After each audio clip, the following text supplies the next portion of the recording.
Excellencies, ladies and gentlemen, good afternoon. I declare open the 6th meeting. We will now proceed with the review of the Democratic People's Republic of Korea. I now have the honor to warmly welcome His Excellency, Her Excellency Ms. Lee Kim, Head of Delegation of the Democratic People's Republic of Korea, and her distinguished delegation, and give her the floor to introduce the national report of the DPRK. Excellency, you have the floor. Thank you. The delegation of Democratic People's Republic of Korea is honored to participate in the Universal Periodic Review to present and discuss the human rights situation in the country. The delegation of DPRK would like to describe the efforts and achievements it has made for the improvement of human rights. We also would like to note that a series of recommendations were accepted and various legal means were adopted for human rights protection and promotion since the last review cycle of DPRK. With regard to the topic of freedom of opinion and expression, every North Korean citizen is guaranteed freedom of speech, press, assembly, demonstration, and association in accordance with Article 67 of the Constitution. The law on complaints and petitions was last amended in 2010, enabling the citizens to freely express their opinion on any government policy. Every citizen has the right to submit texts and photographs to journals and newspapers and has full participation in the country's media. The law on broadcasting was adopted in 2015, allowing the creation of new broadcasting stations across the country. Freedom of religion is protected under Article 68 as a member state of the International Covenant on Civil and Political Rights. There are multiple religious facilities to freely hold religious gatherings and spread religious education. On the rights of the children, the DPRK has constructed institutions such as schools and hospitals, especially focusing on the rural areas, to ensure equal access to education and safe environment for children. The government, however, expresses its deepest concerns regarding international sanctions and funding cuts as we face challenging shortage of medicine and vaccines for children. The DPRK has strengthened its national efforts to combat trafficking in persons, especially women and children.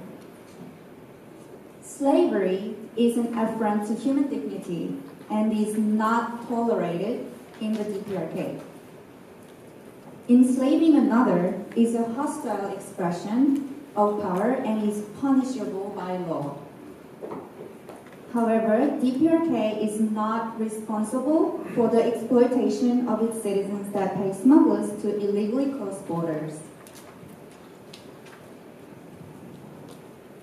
As a part of an institutional effort to enhance people's welfare in preparation for increasing environmental problems, the first ever disaster management law was passed in 2014. Also, at the recent bilateral cooperation with the ROK in 2018, discussed on the Joint Forestry Restoration Roadmap. With regard to gender inequality and violence, the DPRK has accepted 17 recommendations on gender equality, women's rights, and violence against vulnerable groups. In 2010, DPRK adopted the law on the protection and promotion of the rights of women, which aligns with the international standards such as CEDAW. The DPRK also ensures women's political rights in the text of the Socialist Constitution. Finally, the DPRK would very much appreciate honorable member states for their valuable recommendations, comments, and any discussions where necessary. Furthermore, the DPRK government hopes to achieve international cooperation and strengthen mechanisms for the human rights of DPRK. Thank you.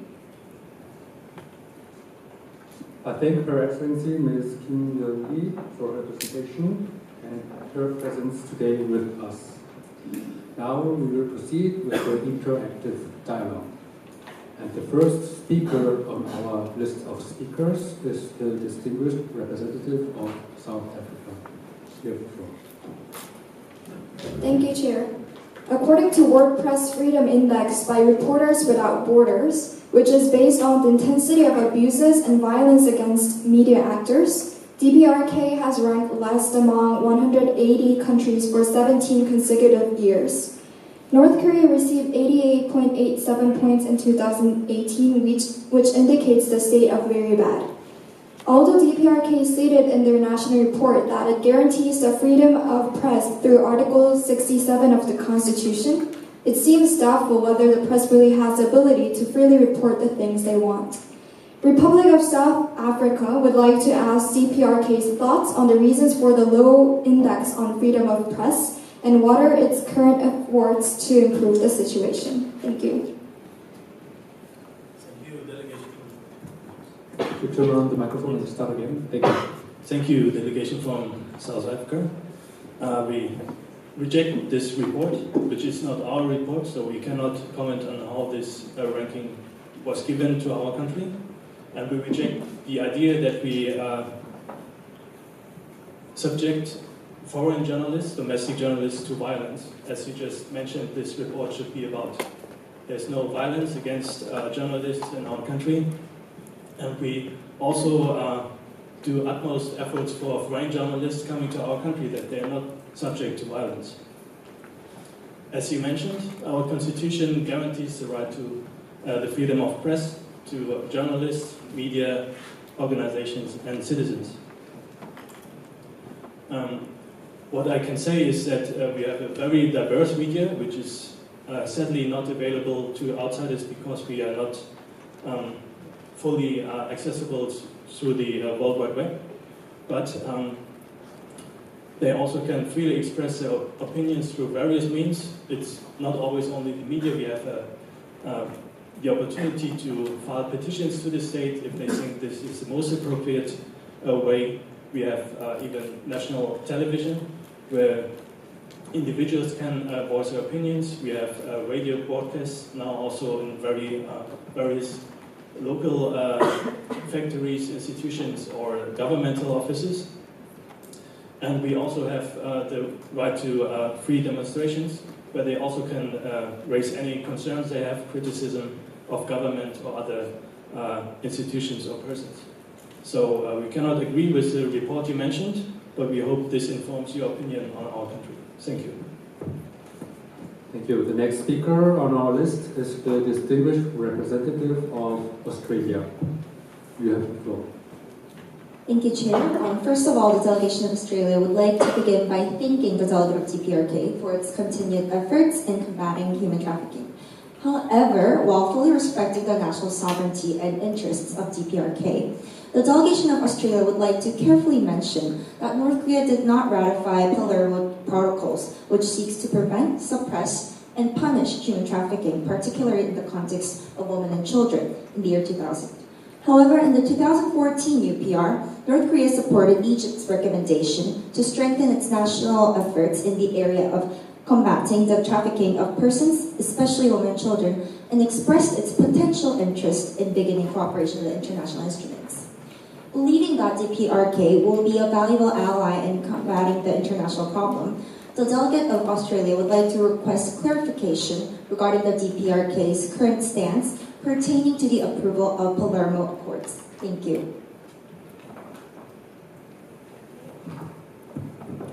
Thank you to the delegation of Australia, and thank you for bringing that question to this situation. The delegation of the Democratic People's Republic of Korea is very happy to elaborate on that question. So regarding the issue of human trafficking that the Palermo protocols address, as we have stated before, human trafficking is, we have stated in our national report, we see it as an affront to human dignity, and it is not tolerated in the Democratic People's Republic of Korea.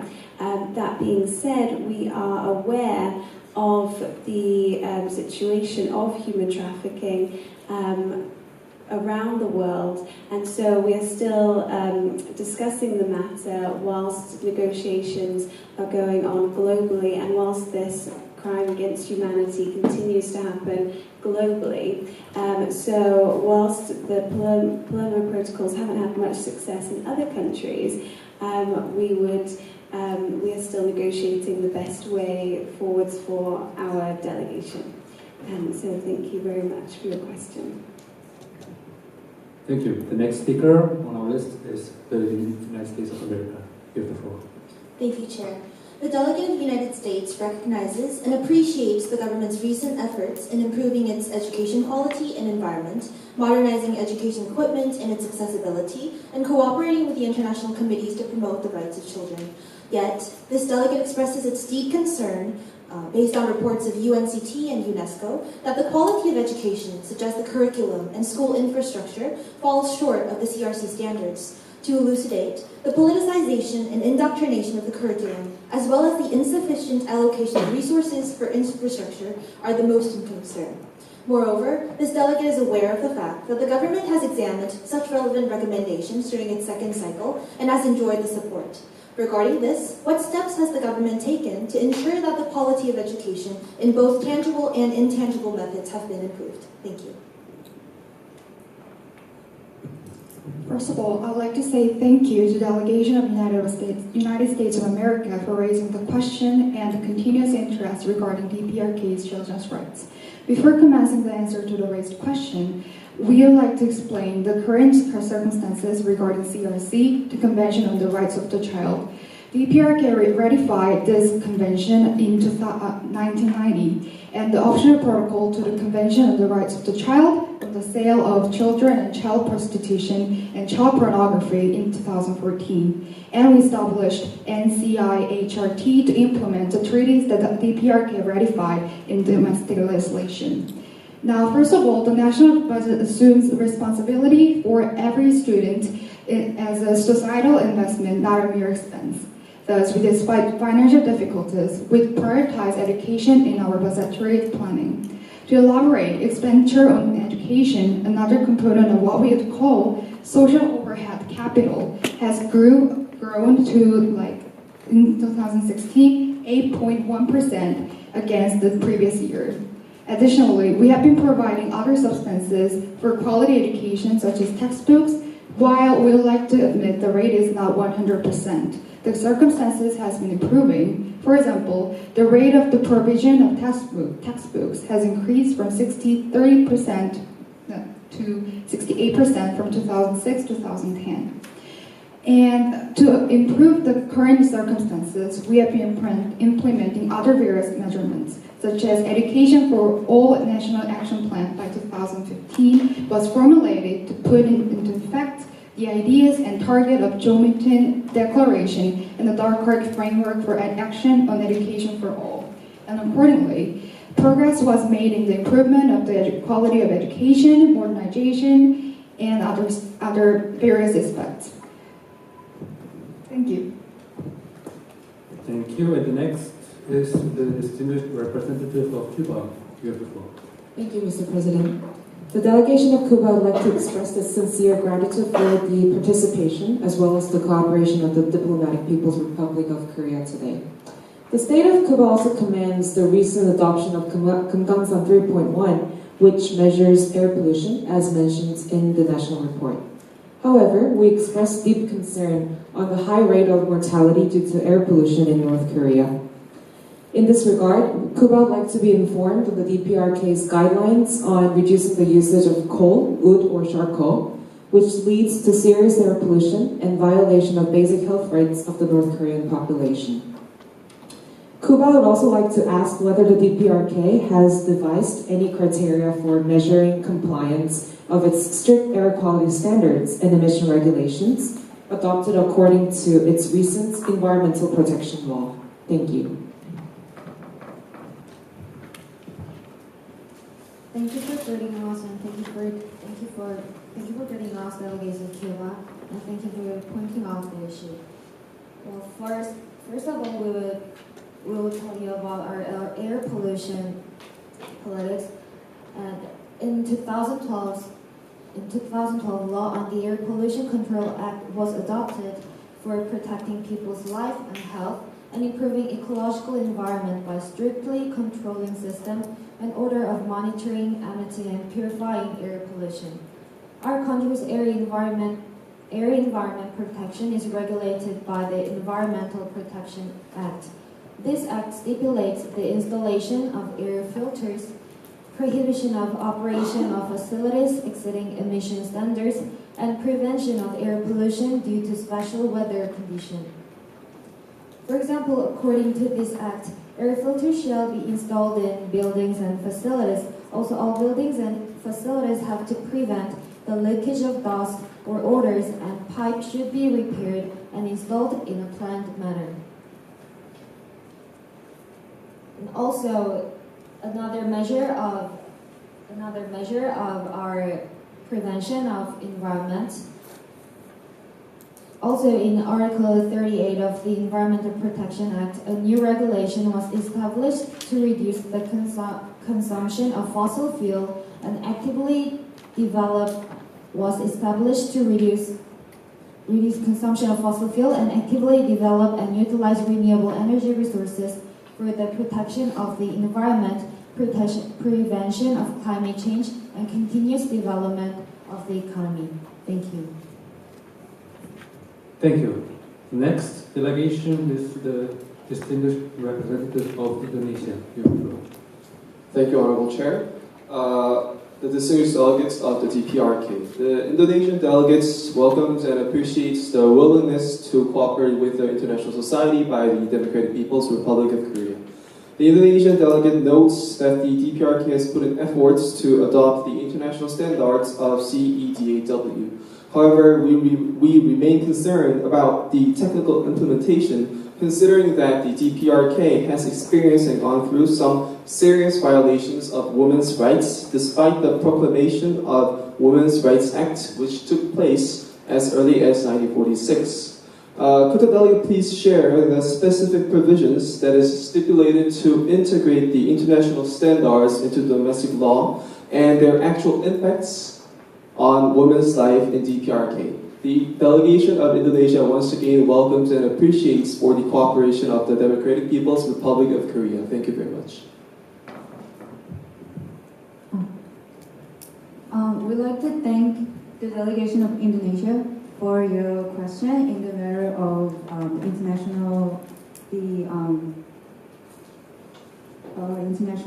the ratification of CEDAW and our domestic regulations. It is an important matter in DPRK human rights measures. So the DPRK ratified the CEDAW, which was an international convention directly related to the promotion and protection of women's rights in 2001. And based on this convention, the law on the protection and promotion of the rights of women were enacted. We specifically state that that shall have the same effect as the domestic law.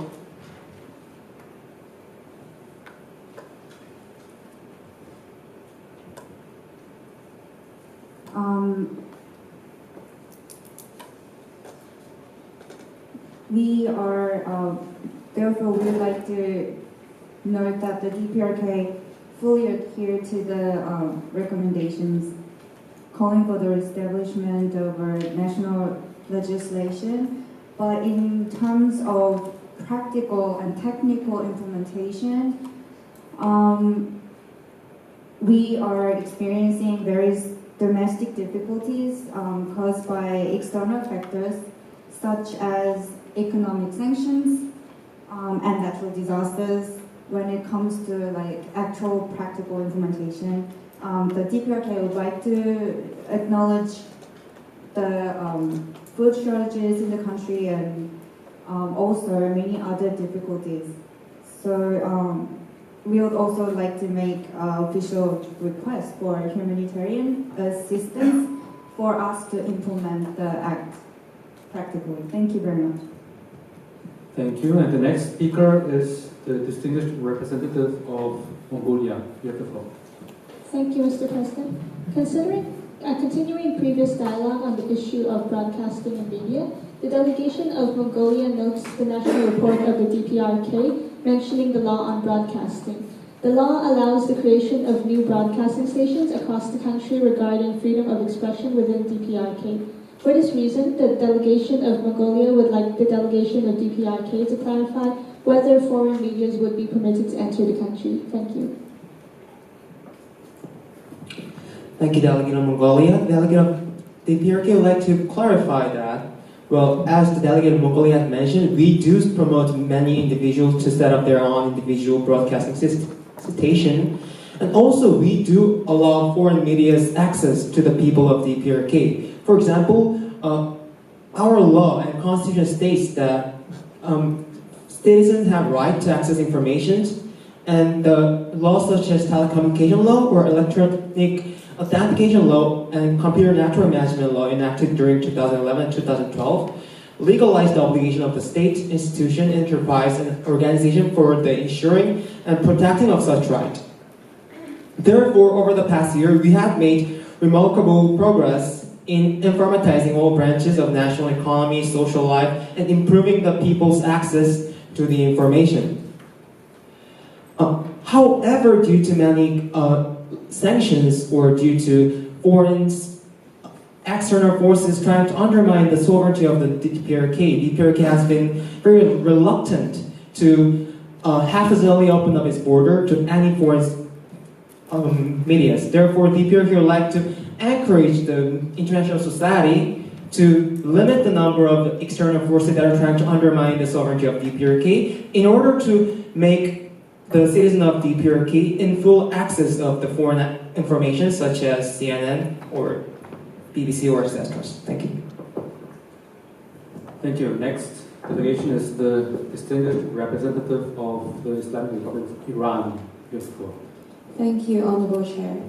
Our delegation is deeply concerned about the issue of human trafficking in the DPRK, in which there are reportedly around 100,000 to 200,000 instances of forced labor working internationally, mainly in China and Russia. The delegation requests the DPRK to explain its measures on tackling the issue. Thank you. Thank you to the Islamic Republic of Iran delegation for your excellent question. We are very happy that you have brought this matter for us to clarify on as well. So with regards to the reports of this being forced labour, the Democratic People's Republic of Korea would just like to reiterate that under our Juche ideology, the welfare of our citizens is our utmost priority, and we do not tolerate any kind of slavery within our borders. And with regards to the opportunities given to our citizens that get to work abroad, that is treated as an honour to a lot of our citizens and an opportunity to see other countries and meet other people.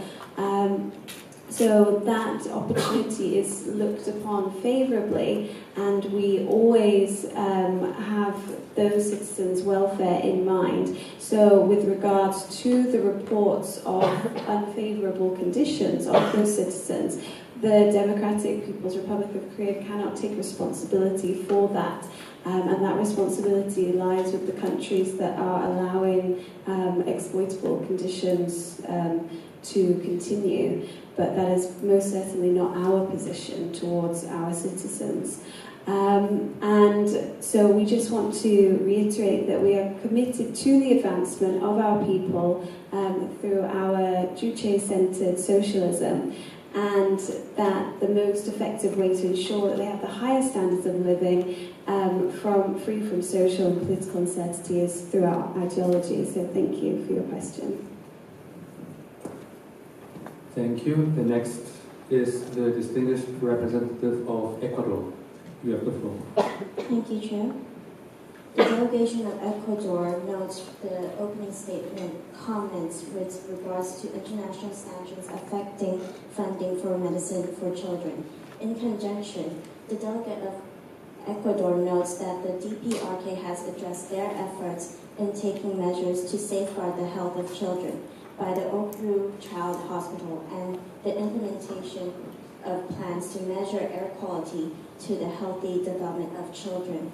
The delegation observes that the DPRK has yet to address the non-compliance of the state as to the definition of a child under the convention, which is any individual under the age of 16, and the existence of a comprehensive regulatory framework against child labor. Therefore, the Ecuadorian delegation invites the DPRK to shed light in this regard. Thank you. Thank you, delegation of Ecuador, for raising such question. And we would like to say, in Constitution, DPRK abolished child labor about 70 years ago, and we punished such labor.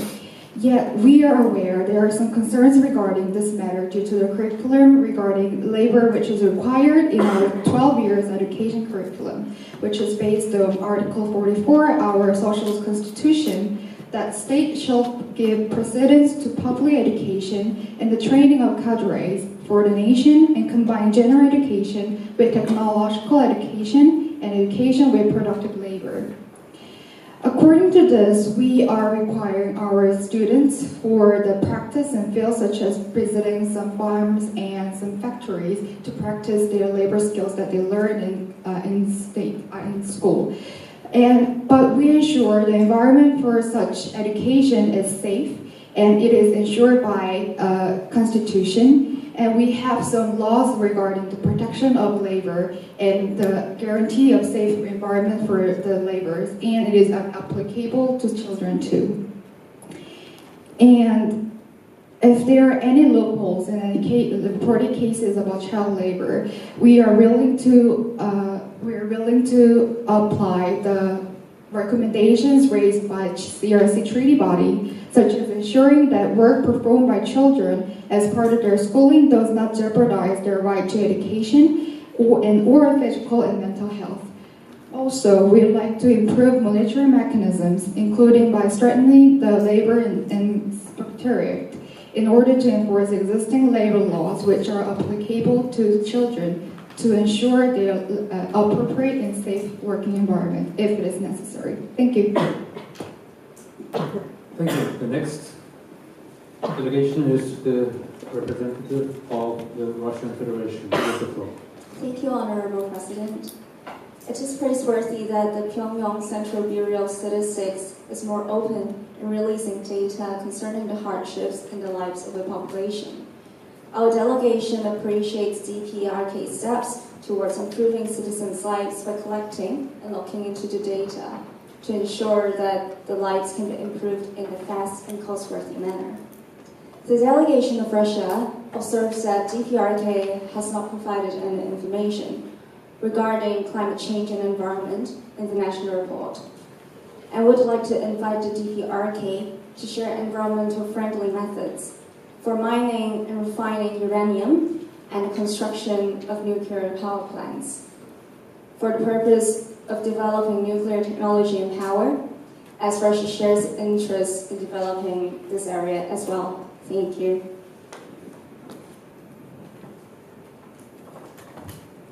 Thank you, Russia, for your ongoing considerable concern about the environment of DPRK. First of all, as a measure of climate change, under the wise guidance of the respected Comrade Kim Chairman of the State Affairs Commission of DPRK, the Republic recently has made much progress in conducting the first restoration campaign, thus has achieved a great success in establishing the sufficient material and technical foundation for environment protection and climate change. Hydropower stations, including the Baktisan Hero Youth Power Station, were constructed and much progress has been made in improving the efficiency of electricity generation and consumption, as well as screening up the utilization of the renewable energy. All these efforts resulted in the advance towards the protection of air pollution and also the climate change.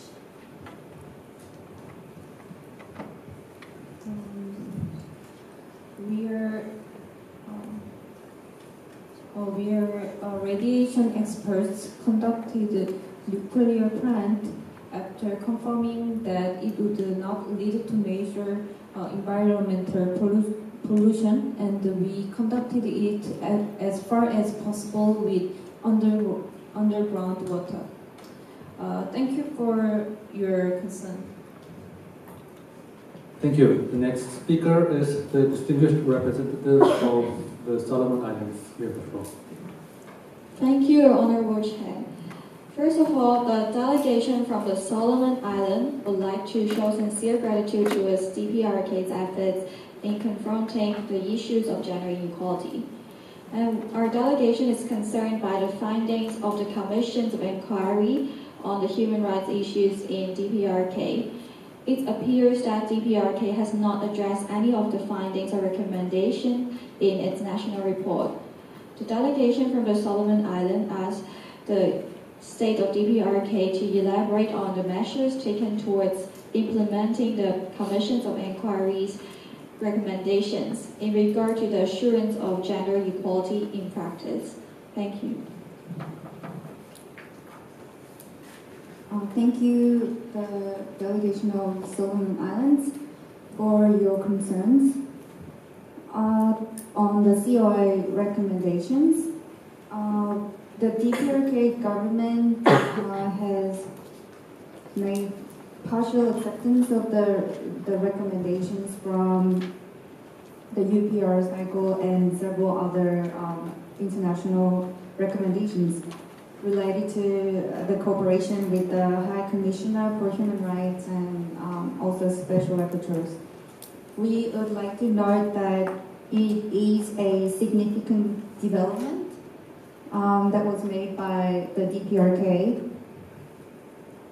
And considering that in the past it was difficult for us to communicate with the outside world, other countries, to discuss our human rights issues, we decided to make a big step forward to participate in the UPR and also to discuss some of our human rights issues. Therefore, we would like to just note and mention that we are putting a lot of efforts in our human rights development. But in relation to the Juche ideology, the DPRK is firm in its position that the state sovereignty precedes human rights. So it is the collective rights of the state that the state take priority over individual rights. Thank you very much. Thank you. The next delegation is the distinguished representative of the Philippines. Thank you, Chair. I'm sorry, excuse me. I think one of the members has a point of order or wishes to. Two of the juries have just left the room, so should we proceed or wait for their return? Well, maybe after you will maybe wait a little and then see.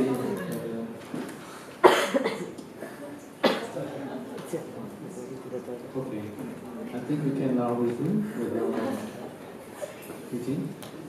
I now give the floor to the distinguished representative of the Philippines. Excellency, you have the floor. Thank you, sir. As a delegation of Philippines, I would like to ask a question regarding social media censorship. Delegation of the Internal Affairs mentioned about that people access to foreign media and domestic media, but we would like to know furthermore about current situation of freedom for people to access to online information such as social media. Thank you. Thank you, Philippine, for the question. As the delegate had clarified, DPRK is trying every measure to expand the realm of information that people can have access to. However, due to several sanctions, such as the United States North Korean Human Rights Act in 2004, external informations are actively trying to undermine the North Korean sovereignty and trying to send wrong information to the people inside North Korea. Therefore, these falsified informations are spreading wrong information among the people, and is actively harming the people's right to choose the right information. Therefore, all the North Korea is trying every measure to make people have more access to the information, trying to expand the realm of intranet due to external forces and hostile forces outside North Korea who are trying to put the information, which is wrong information, to North Korea. We are sabotaged from our effort. Therefore, for further expansion of our realm of intranet and information, we would like to urge the other member states to refrain from politicization of human rights and sending of wrong information to North Korea.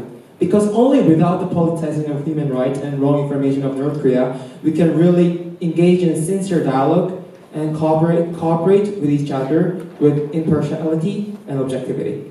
Thank you. Thank you. And the next speaker is the distinguished representative of the United Kingdom. The floor is yours. Thank you, Your Honorable Chair, and all the hard efforts that the delegation of DPRK are making for the human rights. The delegation of United Kingdom has questions about the human trafficking in DPRK.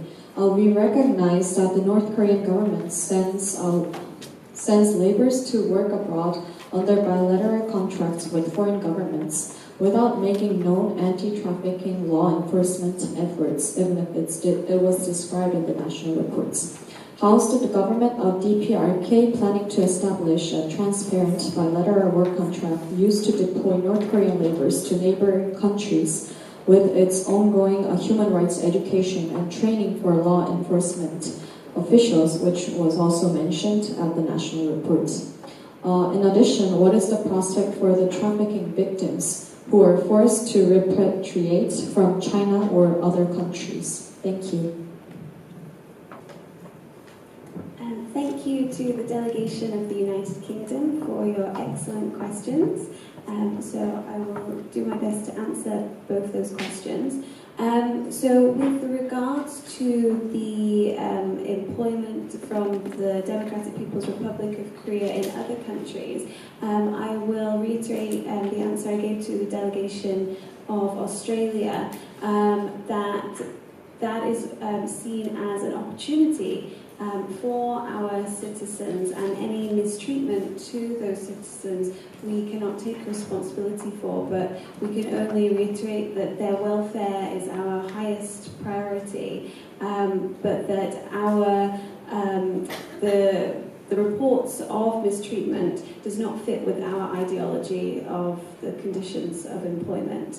And with regards to the repatriation, the forced repatriation of Democratic People's Republic of Korea defectors, these are people that have illegally crossed borders, and we are making great strides to provide the high standards of living within our borders, And so, for example, just to note some of the things, in addition to the education, human rights education that we have made advancements with, and training for law enforcement officials, we have the law on protection and promotion of women's rights, and the law on labour protection, and we are implementing a Women's Day to show our appreciation of women's contribution, just to name a few examples.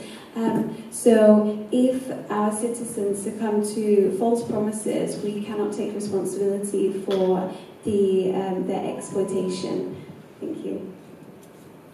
Thank you. The next speaker is the distinguished representative of Algeria. You have the floor.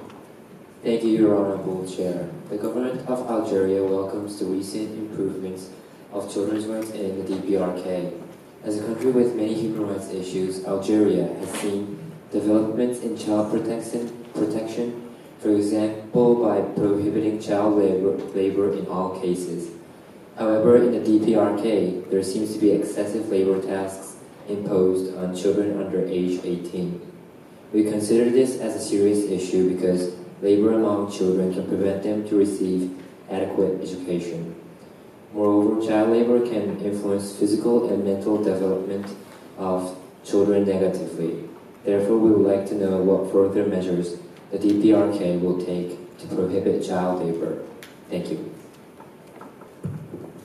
Thank you, delegation of Algeria, for raising such a question.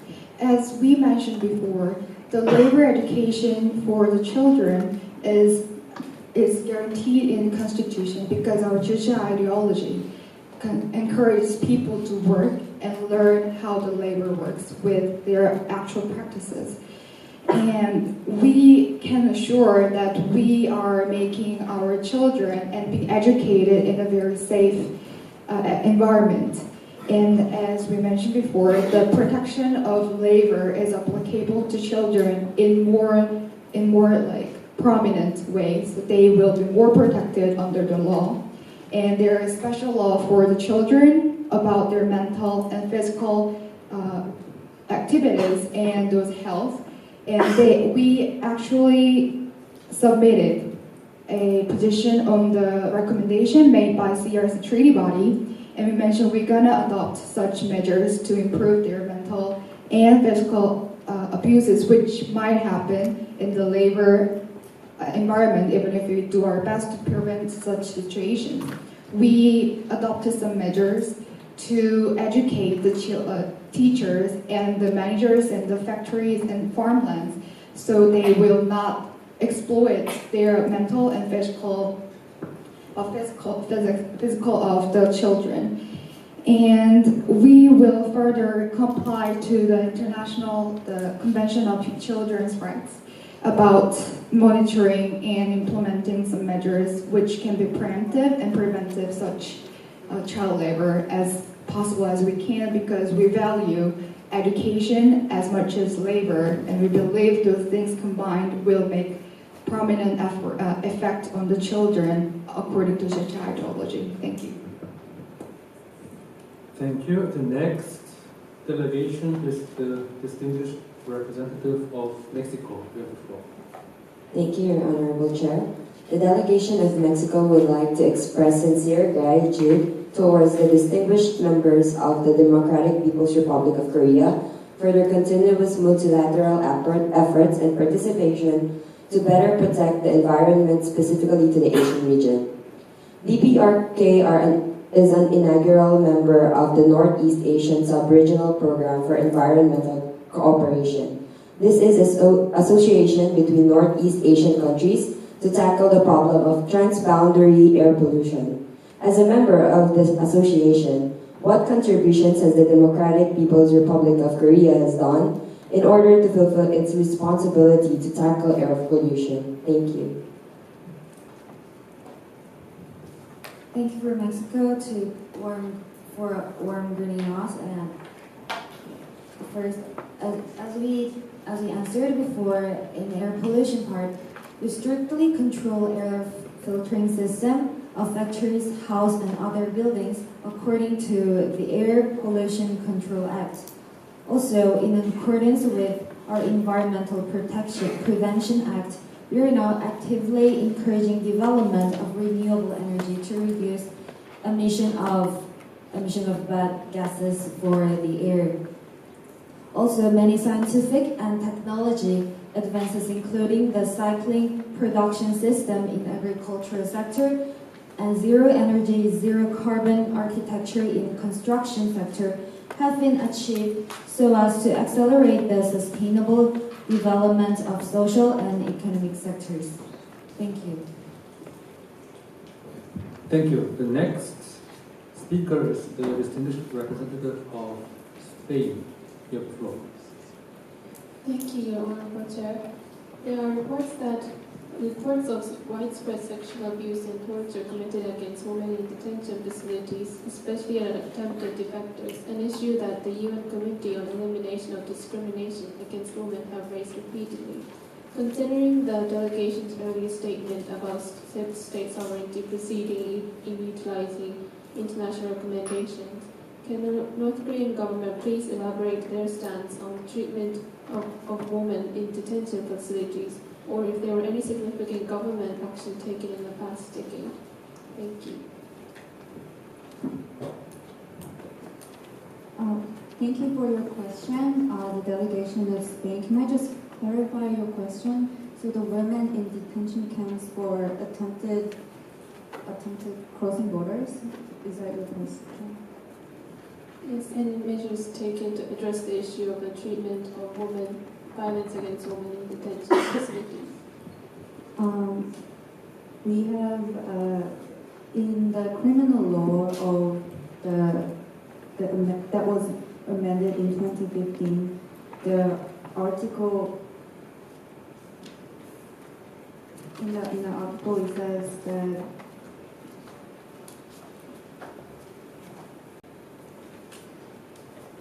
any sexual violence or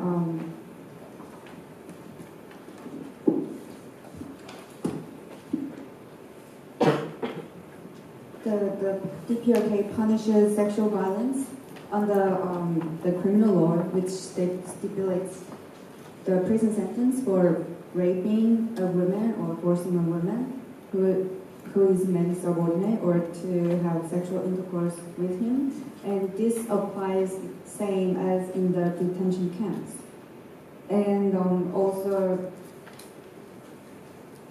the law on the protection and promotion of the rights of women provides that those who commit rape shall be punished by relevant institutions. So these crimes are taken very seriously, and it's inconceivable in the DPRK when it comes to sexual violence. In such cases, the convicted persons are put on public trials where in the presence of a large number of people. They are sentenced to heavy penalties, alerting others not to commit such crimes, and this applies to the same as in the case of detention camps. Thank you. Thank you. This brings us to the end of the first round of questions and responses. Now we will proceed with the second round of additional questions and responses. And the first speaker on the list is the distinguished representative of South Africa. You have the floor. Thank you, Chair. The delegation of South Africa highly appreciates DPRK's continuous effort to guarantee citizens' freedom of opinion and expression. And according to the national report and the constitution of DPRK, the country allows citizens demonstrations by requiring registration before 3 days of demonstration to assure safety. However, this delegate is concerned that citizens of DPRK are hesitant to hold demonstrations concerning its current political structure of DPRK. Therefore, this delegation of South Africa would like to ask if there are any cases of demonstration that did not end up with punishment of the demonstrators or any kind of violence. Moreover, this delegate would like to know if there are any other measures that can promote freedom to assembly and demonstration besides the registration process that is mentioned in the national report. Thank you. Thank you for your very informed, constructive question. As you know, we have a 3-day limit to advance register demonstrations to ensure that security organs can prepare the venue.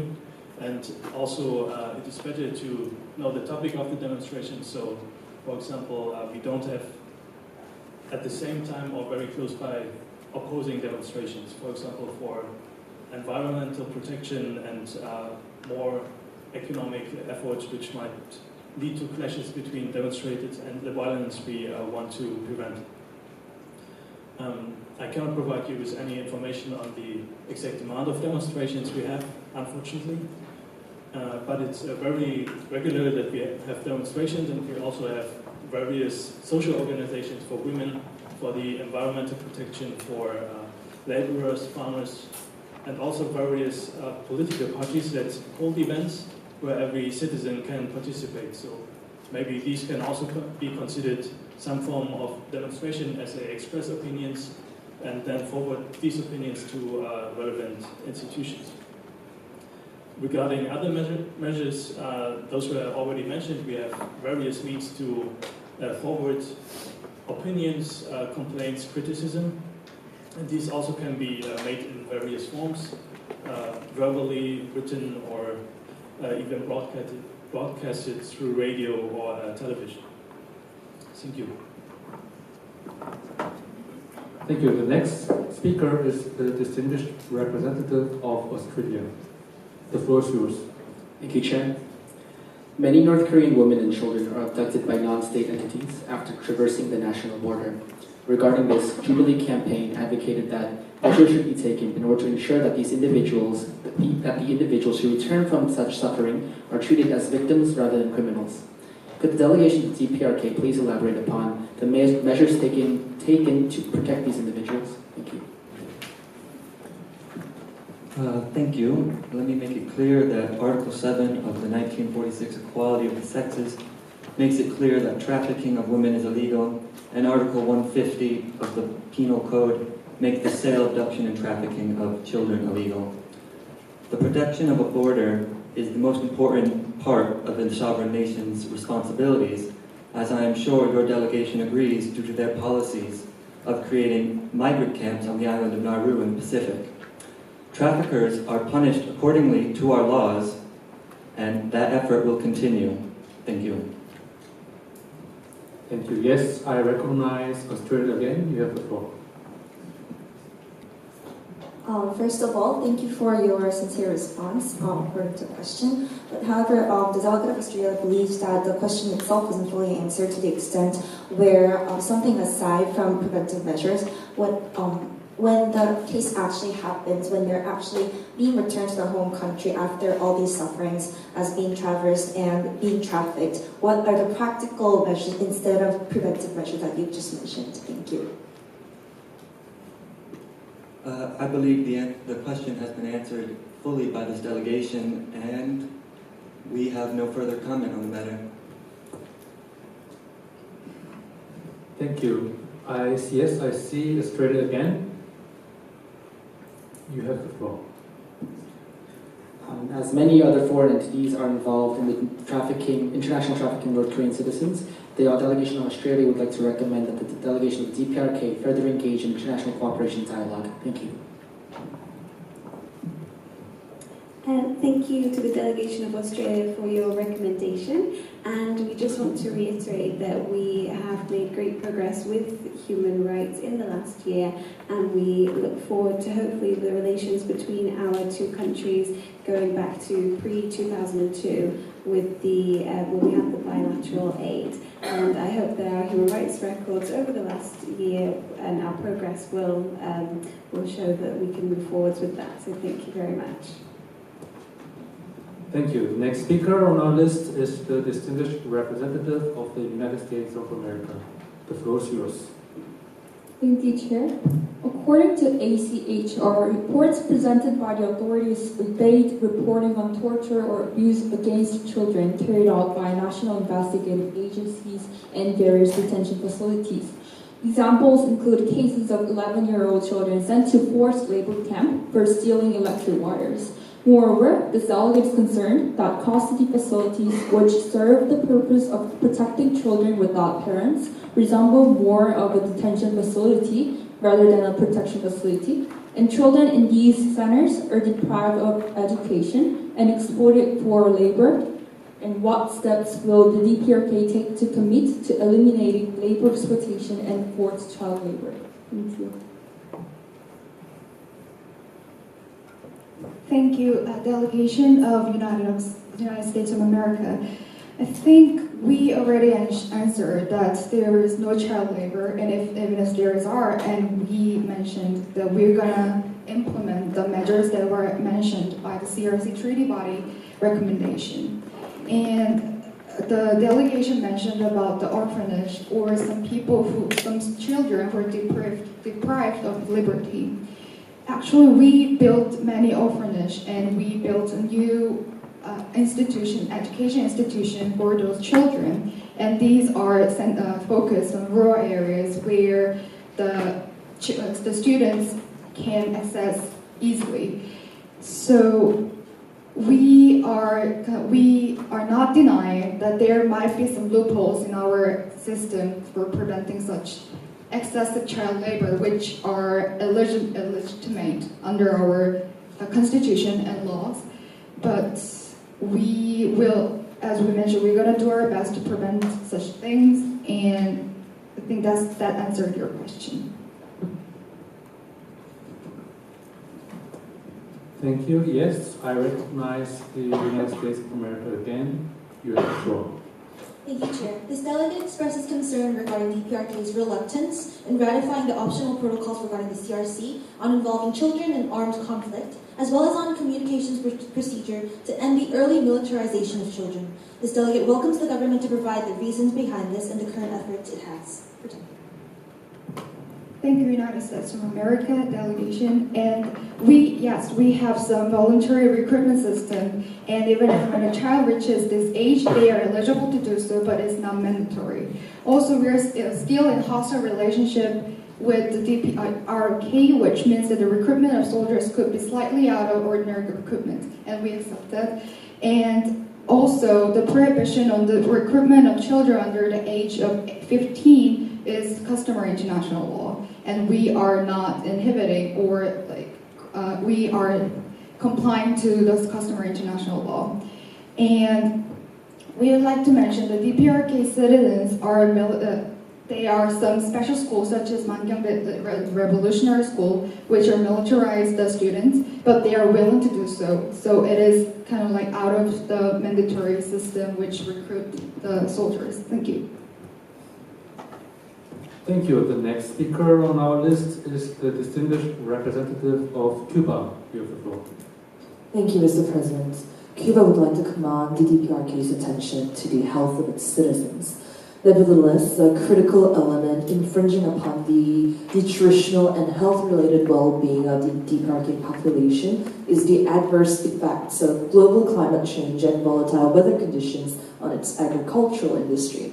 Cuba seeks to hear of the DPRK's agenda on developing a sustainable agricultural industry to stabilize food production and tackle its persistent food shortage while mitigating the global climate change. Thank you. Thank you for the question of our environmental problem. And may I clarify the question that did you ask the measure of the global climate change?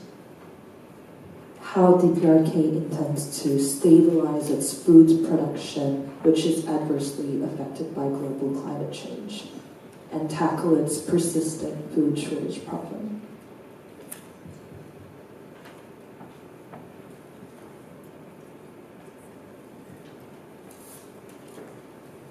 Sorry for the delay. Thank you for asking about our food shortage problem. Well, to resolve this food shortage problem, we adopted the Act on Effective Utilization of National Land, which means the National Territory Planning Act. Our government took measures to solve food shortages problems by by undertaking an expansive scale of tideland reclamations.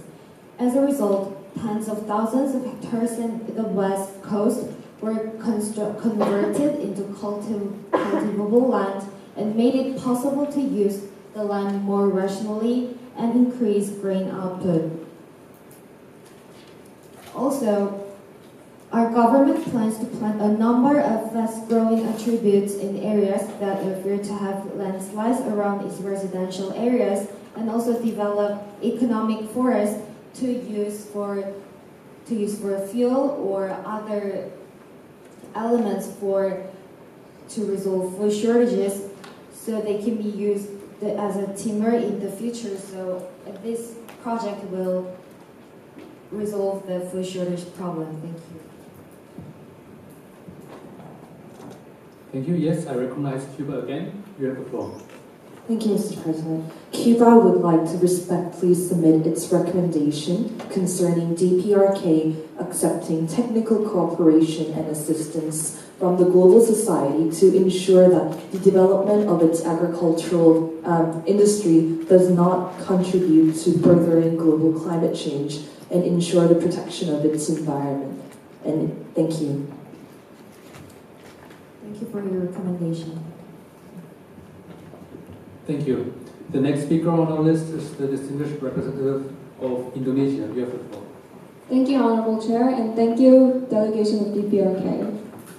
The delegation of Indonesia observed that the social environment created by the policies of the state contradicts the idea of rights and freedom expressed in the Women's Rights Act.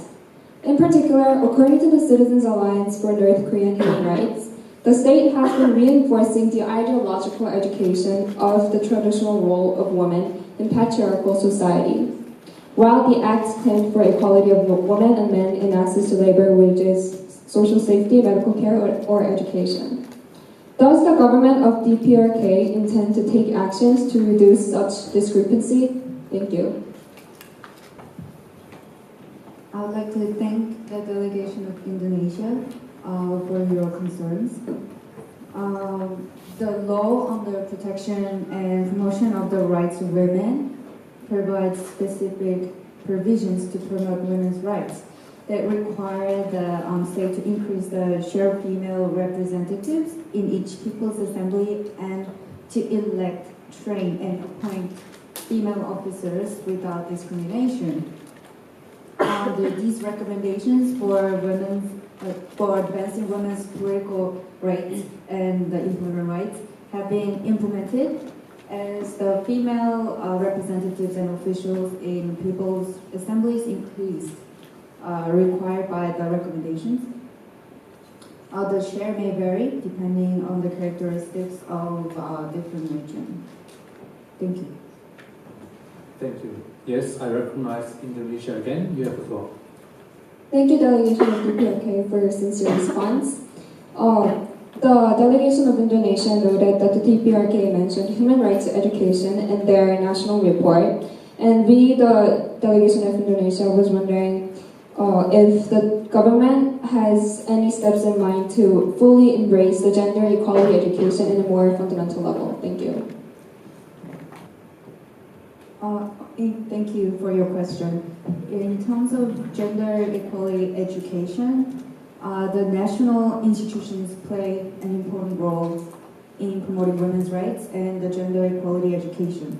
The DPRK government can confirm that your recommendations were observed because our national institutions were strengthened to advance women's rights and relevant education. The Korea Democratic Women's Union and its branches all over the country, and their main activity includes educating women on the laws relevant to women's rights and contributing to changing the general public's view on the role of women. Thank you. Thank you. The next delegation on our list of speakers is the distinguished representative of Mongolia. Thank you, Mr. President. The delegation of Mongolia would like to first thank the delegation of DPRK for the elaborative explanation on the previous question on demonstration and publications of complaints. The delegation of Mongolia invites the DPRK to further elaborate on Article 69 of the country's constitution, which provides the rights for all citizens to freely raise complaints and petitions against any government policies. The delegation of Mongolia wishes to know what procedures would be applied upon the receival of such voices. Thank you. Thank you for your question. As is clearly laid out in the respective law on petitions and complaints, which is in effect for several years now, there are various procedures how to file a complaint and even to keep one's own anonymity. And those that submit complaints or questions actually are able to resubmit questions. So we are very proud of this system, as it allows victims to not be overcome by, for example, bureaucratic individuals which do not deal correctly with the case, which are biased, or even who are, for example, politically do not understand the issue at hand. So the system works that way that it can be resubmitted several times, and always it will go up to the next level, which means in the end it will be at the very top of the government, which is in the case of the DPRK, the Supreme People's Assembly, and there we have a special committee which is dealing with these cases, especially if petitions or complaints are dealing with human rights. The law on these petitions prescribes that the Supreme People's Assembly, the Parliament of the DPRK, can directly take these issues up, so that not it might end on the local level where no sufficient policy can be adopted, or the political understanding is not there to correctly deal with these issues. Thank you. Thank you. Yes, I recognize Mongolia. You have the floor again. Thank you, Mr. President. Thank you, delegation of DPRK, for your elaborative answer on my question. Furthering the previous question, Mongolia invites DPRK to elaborate on the bodies responsible for handling the complaints mentioned. Mongolia noted that there was a committee mentioned in your previous question. We are interested if the only handling bodies would be governmental or also involving independent bodies. Thank you. Yes, thank you for your other question. There are various institutions where you can file complaints, basically every institution, if it is a women's union, environmental protection alliance, parliament, government offices, or local institutions. So they themselves can deal with complaints, or if the victim desires so, it can directly send complaints to any institution it wants. Thank you. The next speaker on our list is the distinguished representative of Iran.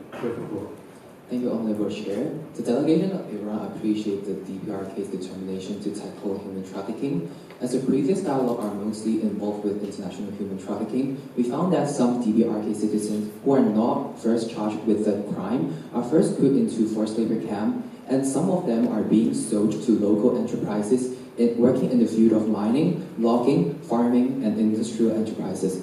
In face of such exploitation of freedom, the delegation of Iran would like to know, besides tackling human trafficking in international sense and the policy and law that you have just mentioned with the delegation of Australia, are there any plans for law enforcement plans and legislation tackling and combating regional traffickers? Also, we would like to ask about the DPRK's attitude towards Article 30 of the Criminal Code, which suspends civil rights of prison camp inmates, which thereby validating the government to sell citizens to local enterprises. Thank you.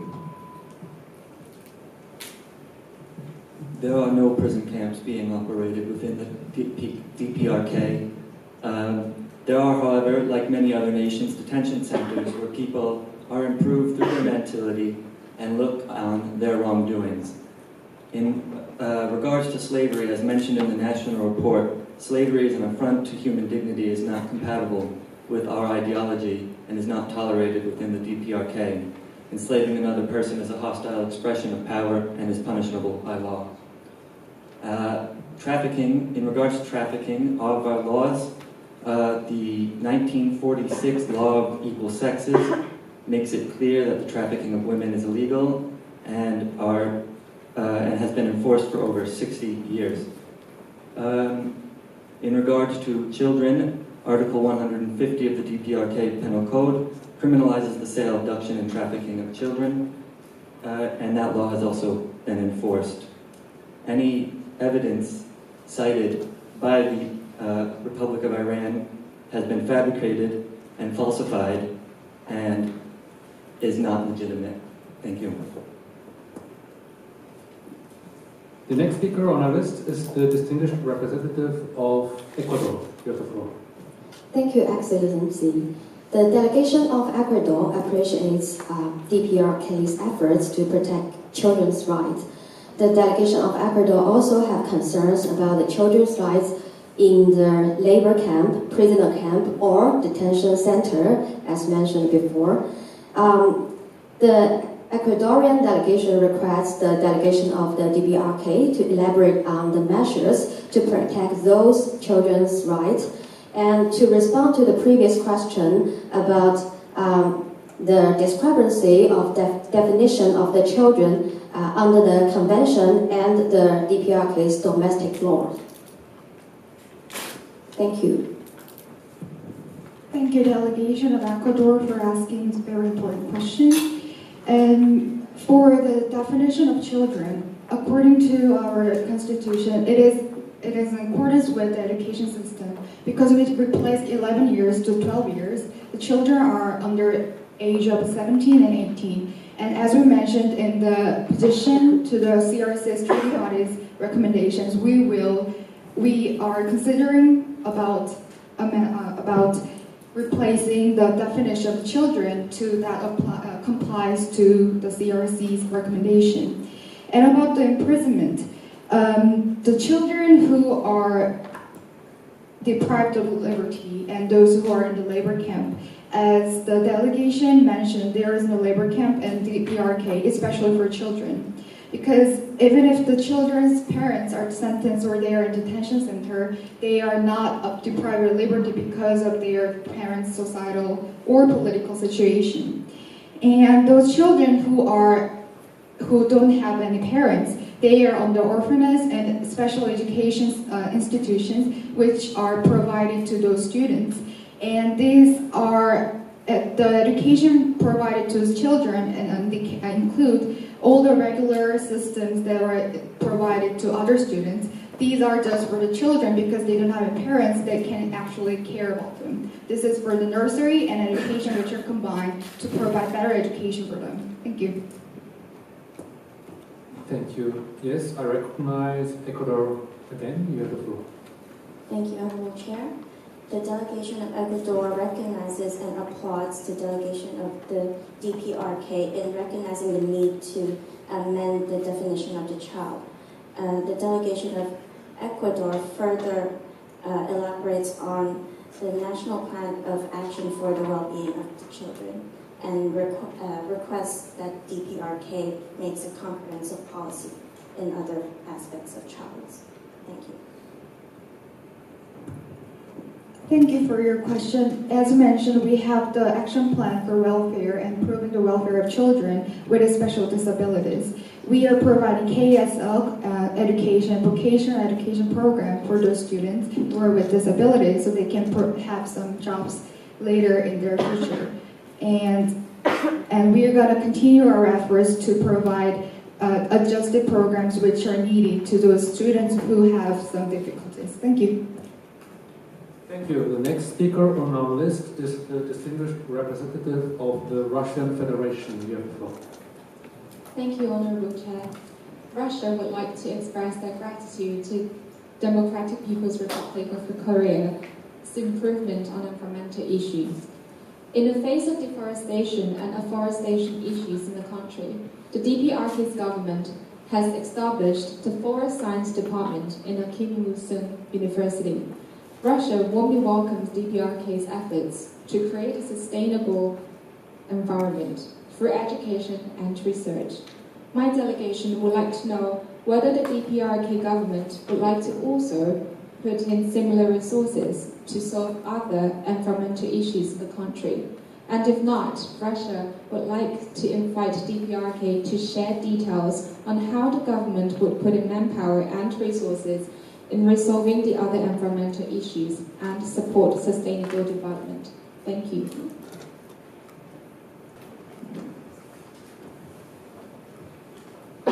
Thank you for Russia's considerable concerns about environmental issue. DPRK has recently recognized the importance of environmental issues and has been trying to resolve them with attention to issues such as biodiversity, wetland conservation, sustainable forest management, and agroforestry. Therefore, now we are working on several projects related to the support of organic culture development, reinforcement of plant protection, and reforestation project for improving the rural living environment with the European Union. Therefore, we are striving to bring the achievements of the project back to the local people, and the project to improve the living environment is being carried out together. Also, last but not least, as we mentioned in our national report, the North and the South Health Forest Cooperation talks on July 4th, 2018, in accordance with the agreement of the South-North high-level talks to carry out the historic Panmunjom Declaration at the Peace House. As a result of the subcommittee meeting, various practical measures such as common pest control, interchanges of technology for forest development, and protection were agreed.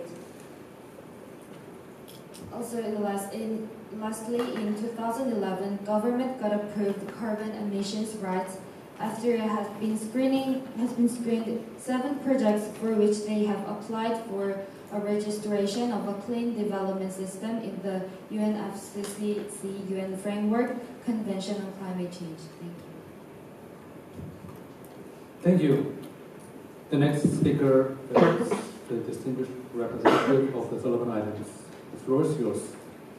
Thank you, Mr. President. The delegation from the Solomon Islands would like to show its sincere gratitude towards DPRK's effort in tackling the issue of gender equality. However, according to the report by the UN Committee on the Elimination of Discrimination Against Women, penalties for rape in DPRK cannot fully reflect the severity of the crime.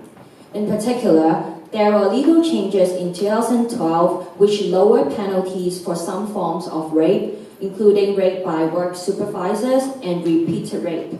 The delegation of Solomon Islands would then like to ask for, first, the rationale behind such changes, and second, we would like to ask if the DPRK government would consider abolishing them. Thank you.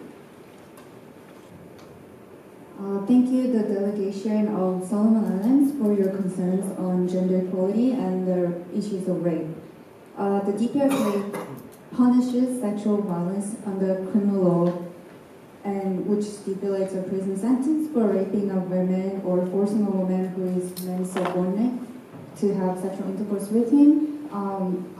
That answers your rape by supervisors, and in terms of also in terms of repeated rape,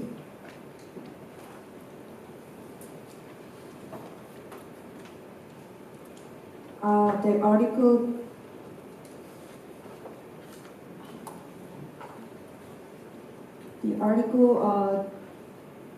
279 states that they are punished by the less than 5 years of labor punishment, and when it is a serious crime, it is more than 5 years to less than 10 years of labor.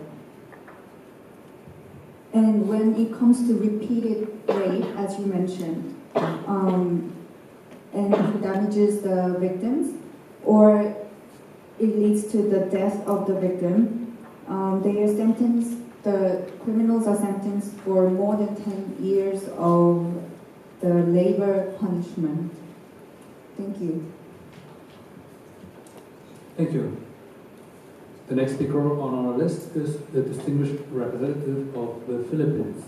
Thank you, Mr. President. The delegation of the Philippines applauds the recent effort of the DPRK's government to improve the relations among Northeast Asian states. We furthermore applaud the DPRK's effort to negotiate regarding its nuclear program. But we are concerned that discourse concerning these developments continues to be limited for ordinary citizens. In particular, we would like to ask to what extent our criticism and then dialogue concerning broad political issues such as the Juche ideology, the military first policy, and then the nuclear program are allowed, and how such speeches is monitored. Thank you. Thank you for the question, Philippine. The delegate feels the questions are very overlapping. However, we have clearly mentioned in the previous round that we do guarantee all citizens the right to express their own opinion and have criticism against the government. Currently, we have over 480 kinds of newspaper inside North Korea, and we have hundreds kinds of magazines published by individuals publishing houses that can go against the North Korean authority or question North Korean authority on certain issues. Also, we have various political parties, such as Workers' Party of Korea, Korean Social Democratic Party, the Trade Union, Agricultural Workers Union, Women's Union, and Youth League, are actively working inside North Korea and can make free voice against North Korea's policy or North Korea's issue. Therefore, we'd like to further clarify that North Koreans individuals have right to publicly say something or express their opinion on TV, radios, etc.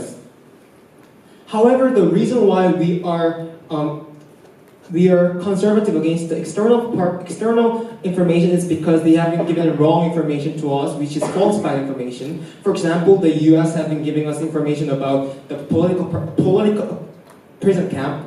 And all this example has been given from the North Korean defector who defected from North Korea because he was a sexual offender. However, the international society bought this information and have been using this information against North Korea. Therefore, we think external information is extremely dangerous for the sovereignty of North Korea. And ergo, we are criticizing the external information who are trying to undermine North Korean authority. And we further guarantee that people have full information or full access to publicly express their opinion. Thank you. The next speaker on our list of speakers is the distinguished representative of the United Kingdom. The floor is yours. Thank you, Your Honorable Chair, and the delegation of DPRK. The delegate of United Kingdom would like to show concern for the people of DPRK who are in a severe situation regarding human trafficking. Throughout the responses you have made for the questions regarding human trafficking, DPRK have repeated that its government cannot take responsibility for the people who cross its borders. However, you have also mentioned to put the highest priority on the welfare of its people.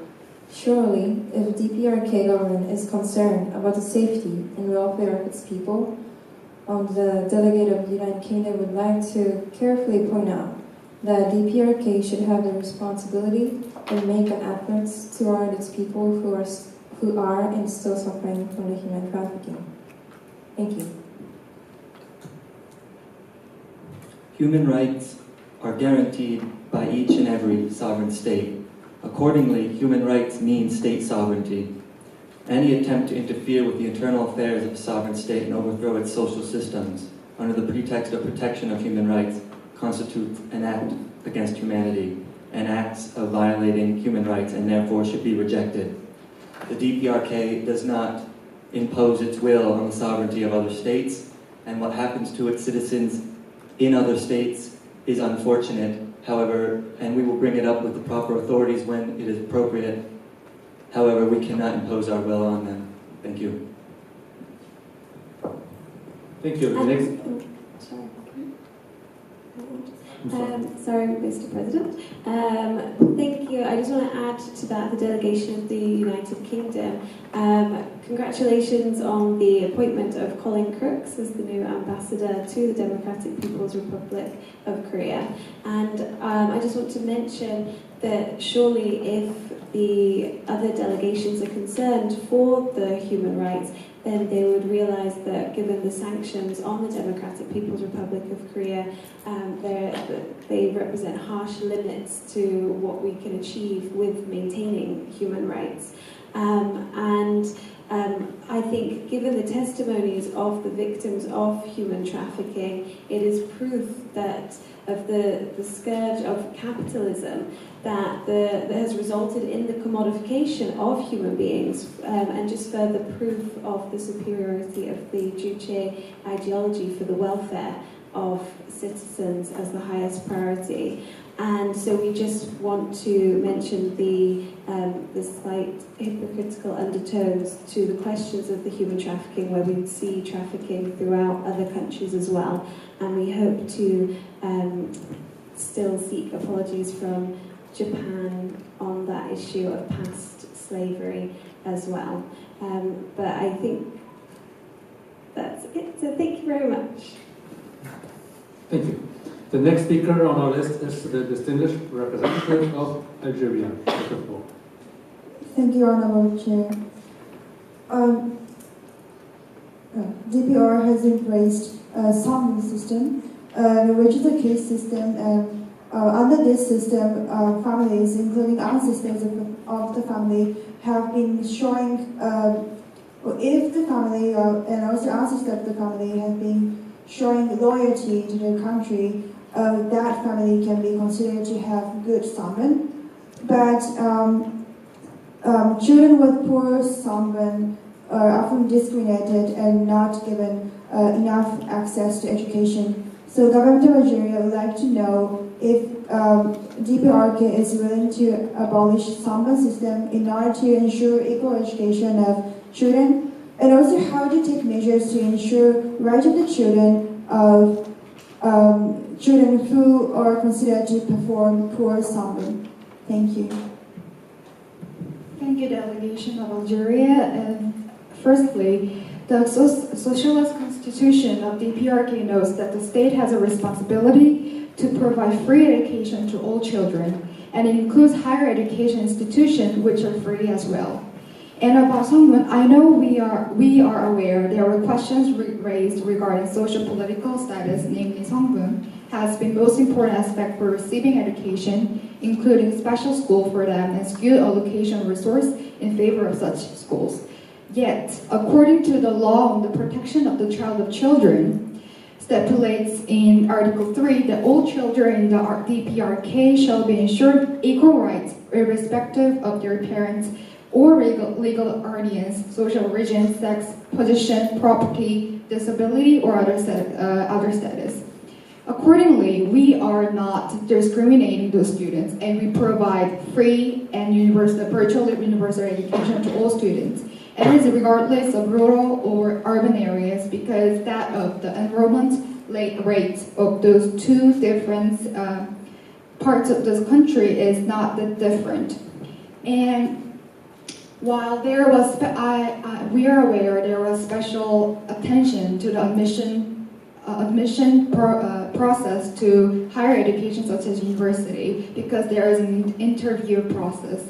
And while the admission process is under stringent control of Labour Party, we will continue our effort to enhance fairness for the admission process by focusing on academic achievement and their ranking, which are conducted by the Labour Party. Thank you. Thank you. The next speaker on our list is the distinguished representative of Mexico. Thank you, Honorable Chair. The delegation of Mexico would like to express sincere gratitude towards the DPRK for the continuous efforts to protect the environment. Coming to the point of your statement that the EU and DPRK is having a joint participation in order to have agroforestation to protect the environment, we would like to raise the question and invite the DPRK to further elaborate on the point of the water scarcity, accessibility to water due to this deforestation. In the current status quo, this deforestation has led to the lowering of the pH of the water in the DPRK and has led to less arable land and the limitation of agricultural prosperity and the accessibility to safe food, including hazardous acidic rains and the possibility of these contagious diseases spreading more likely. We would like to know from the DPRK what measurements and which body is responsible, and whether or not there are responsible actions made in order to vet and see what is done for the water conditions to be improved. Thank you.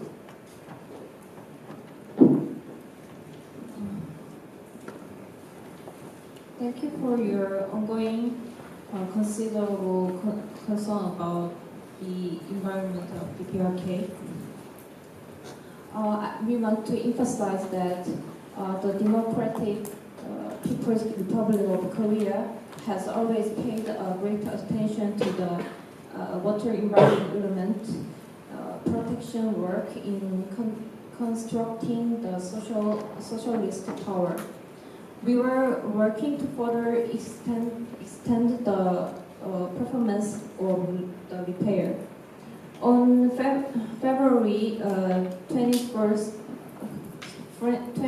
last year, military workers and farm workers found a breakthrough in farming this year by basically completing the entry work to attract rice paddies to the river. In addition, the river bank was constructed in the Hwangju and Eunseong area so that variable water resources could be effectively used as agricultural, industrial, and living water while protecting the land. Also, on March 22nd last year in Cheongjin City, North Hamgyong Province, a forum was held to mark World Water Day, where wastewater was discharged to factories, companies, and to prevent pollution. In addition, we also modernized the facilities. This is the proud fruit of North Korea, made of great localism. Thank you. Thank you. The next speaker, the last speaker on our list, is the distinguished representative of Spain. You have the floor. Thank you, Mr. President. In National Report of the Democratic People's Republic of Korea, the DPRK has accepted 70 recommendations on gender equality, women's rights, and violence against vulnerable groups such as women and child.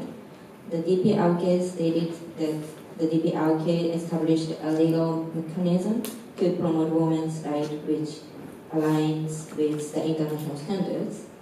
So the delegation of Spain would like to ask, are there any additional efforts to promote women's rights, excluding the establishment of the legal mechanism? Thank you. May I just clarify your question, the delegation of Spain? So your question was to our efforts in DPRK government, other than legal mechanisms? Legal mechanisms. Other than Yes. legal mechanisms?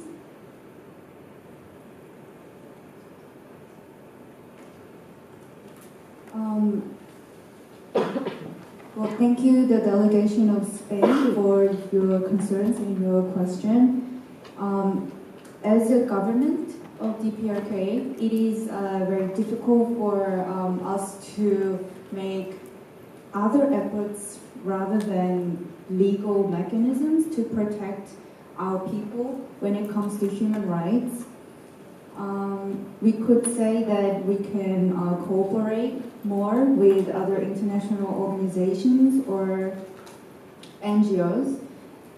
The DPRK government would like to note that our efforts are further in allowing external organizations on collecting more information in our country and encouraging to expand agencies' work further in our country.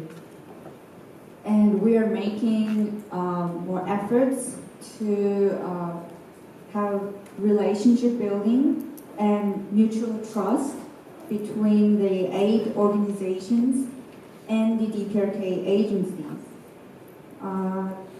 Hope that answered your question. Thank you very much. Thank you.